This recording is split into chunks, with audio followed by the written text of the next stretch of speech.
Hello and welcome to the video lecture on if-else statement in C. In my last video, we have seen how the if statement in C works in a conditional branching. So today we'll go for the next conditional branching statement, which is called as an if-else statement. Now let us understand this. So this if-else statement is a fundamental control flow construct which is used for decision making, and it basically allows the program to execute the different blocks of a code which is based on the given condition. Now here is a syntax of if-else expression. So in this case, the test expression is evaluated first. If this expression is true, then this statement 1 is executed and it will then directly go to the statement X, and in this case it is going to ignore this else part or the statement 2. But if the test expression is false, then in that case it will directly come to the else part and it will execute the statement 2 and then it will go to the statement X. So in this case, this statement 1 block is completely ignored. So in any case, the statement X will get executed. So this is what is a syntax for the simple if else.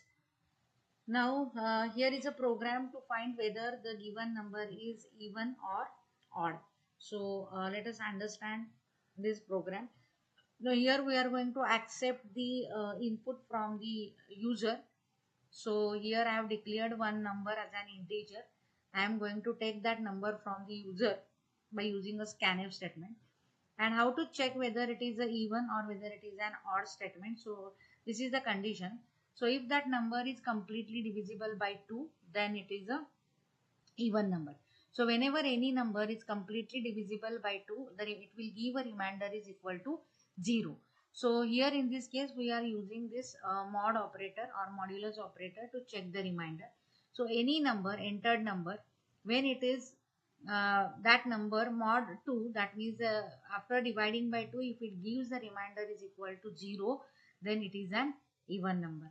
Otherwise, if the number is not completely divisible by 2, then it is going to print this, that it is an odd number. So this is what is the simple logic behind this if else. Now let us see this program. Actually I have written this program in a dev cpp already. So let's go to the dev cpp. So you can see here integer main, integer number, enter an integer. So same program is here. Now here I will execute this program, compile and run. Now see here it is asking for an integer. So first let us enter the integer 26. Now we know that this 26 number is completely divisible by 2, because 26 divided by 2 is 13 and it will give you the remainder is equal to 0. So in this case, this condition, that is 26 mod 2 is equal to 0 is true, and as this condition is true, it is going to print this statement it is an even number and it will come out of this if else statement. Okay, so let's see what is the result. See here 26 is an even number. Okay, now again I will check another number. So let us enter the number, say 25. Now we know that 25 is not a divisible by 2, so number is 25.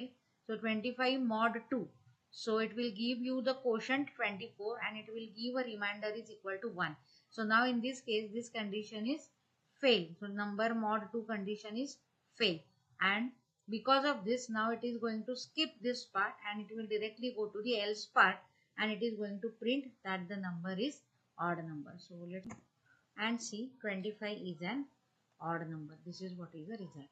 So this is how basically we can use a simple if else construct in C program for conditional branching, you can say the conditional branching. Okay, so guys, if you like my video, then please don't forget to subscribe to my channel and like and share the video with your friends. Thank you guys, thank you so much.